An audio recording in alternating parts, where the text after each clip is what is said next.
T20 विश्वकप्र super 8 दक्षिण Africa ठारू भारतर शोचनीय भाव परास्त होईछि।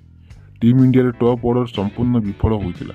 अभिषेक शर्मा एवं तिलक वर्मा अशानुरूप प्रदर्शन करि नथिले। एबे भारतर सहायक प्रशिक्षक संजू सैमसन को प्लेइंग 11 को फेरिबा नै बड़ संकेत दैछन्ति।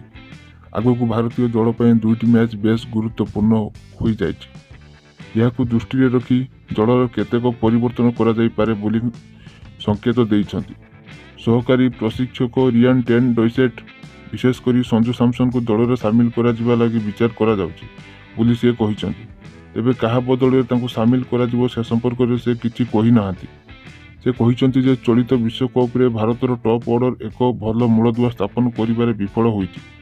अधिकांश थर प्रथम विकेट जोड़ी शून्य किंबा 1-2 रन होईछि। प्रत्येक थर विपक्ष दल जड़े कामचला स्पिनर माध्यम भारतीय ओपनिंग बैटिंग जोड़ी को भांगिबारे सफल होइछन्ति। दक्षिण आफ्रिकार द्रुत बुलर यही काम करि देइतिले।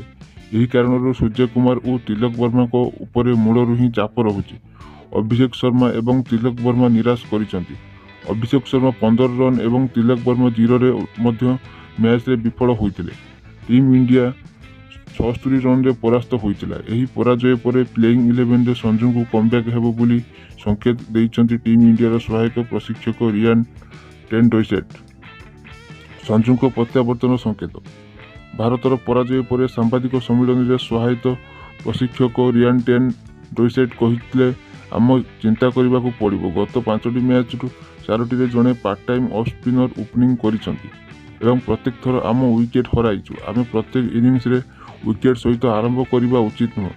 यह अन्य खेलाड़ी मानक ऊपर चाप सृष्टि करे। दल अभिज्ञता घोर अभाव रही। आमको एक स्थिर दल आवश्यक।